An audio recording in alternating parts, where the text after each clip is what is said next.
Ce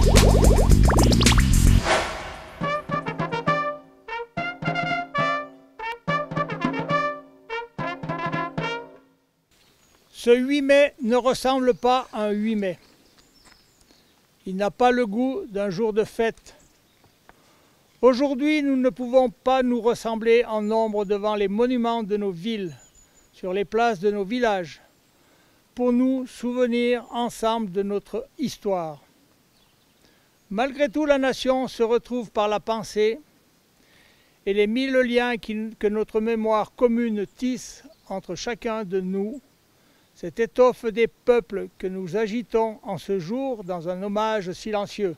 C'est dans l'intimité de nos foyers, en pavoisant nos balcons et nos fenêtres, que nous convoquons cette année le souvenir glorieux de ceux qui ont risqué leur vie pour vaincre le fléau du nazisme et reconquérir notre liberté.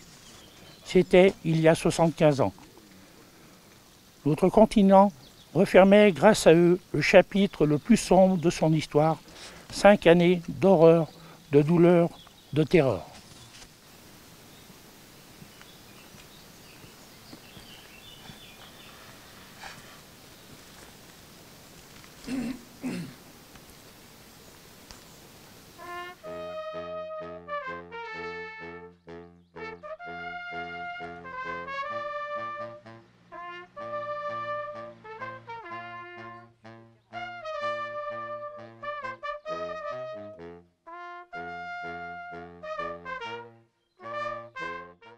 Pour nous souvenir ensemble de notre histoire. Malgré tout, la nation se retrouve par la pensée et les 1000 liens que notre mémoire commune tisse entre chacun d'entre nous.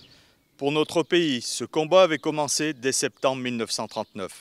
Au printemps 1940, il y a 80 ans, la vague ennemie avait déferlé sur les frontières du Nord-Est et la digue de notre armée n'avait pas tenu.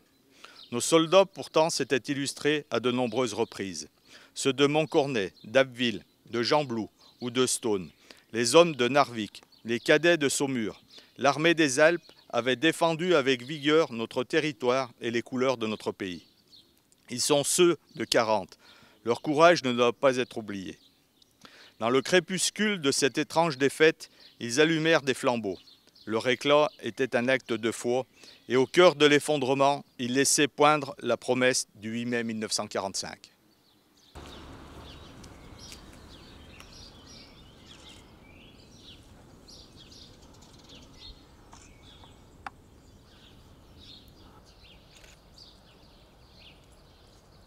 Ce 8 mai ne ressemble pas à un 8 mai.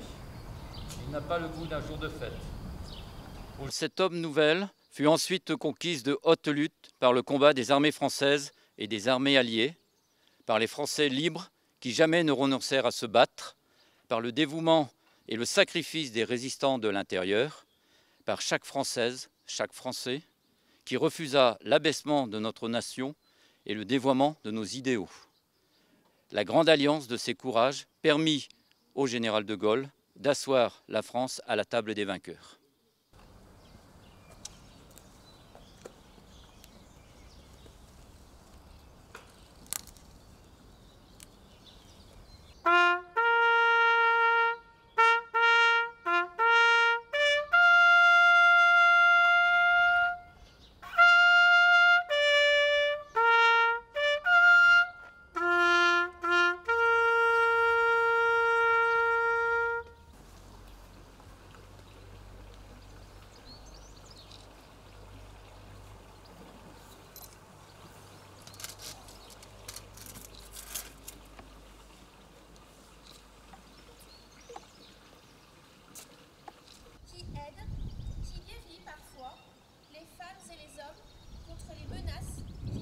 La dignité maintenue, l'adversité surmontée, la liberté reconquise, le bonheur retrouvé, nous les devons à tous ces combattants, à tous ces résistants.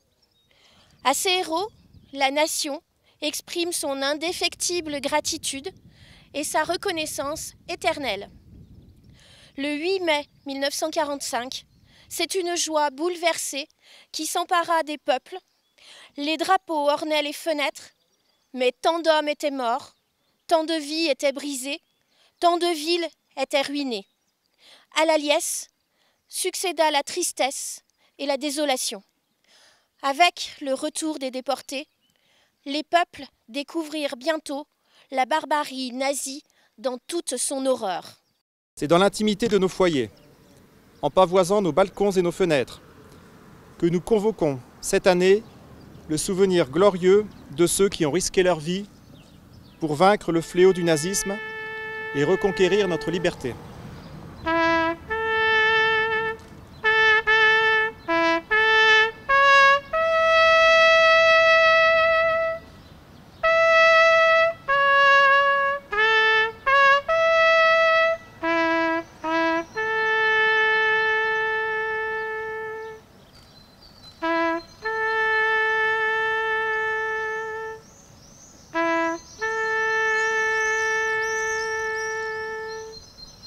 Rien plus jamais ne fut comme avant.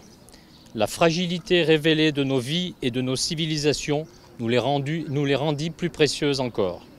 Au bout de cette longue nuit qui avait traversé le monde, il fallait que l'humanité relevât la tête. Elle venait de découvrir, horrifiée, qu'elle pouvait s'anéantir elle-même, et il lui fallait désormais refaire le monde, de fond en comble, ou à tout le moins empêcher que le monde ne se défasse, selon le mot de Camus. Ce fut l'heure, en France, de l'Union nationale pour fonder les beaux jours annoncés par le Conseil national de la résistance et bientôt retrouvés. L'heure, en Europe, de l'effort commun pour bâtir un continent pacifié et fraternel. L'heure, dans le monde, de construire les Nations Unies et le multilatéralisme.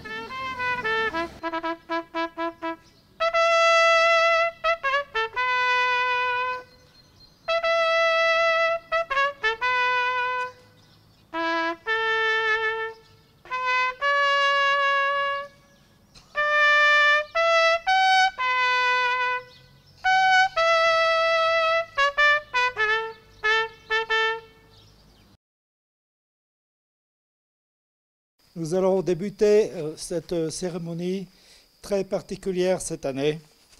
Et évidemment, nous regrettons l'absence de la population. Olivier Jean-Baptiste. Mort pour la France. Chapelle Jean. Mort pour la France. Pasquier Germain. Mort pour la France.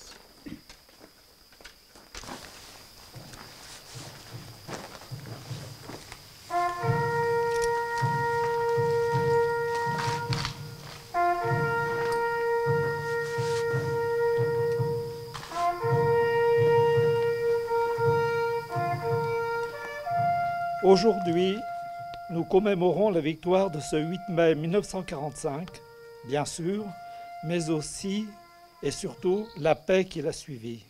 C'est elle la plus grande victoire du 8 mai, notre plus beau triomphe, notre combat à tous 75 ans plus tard.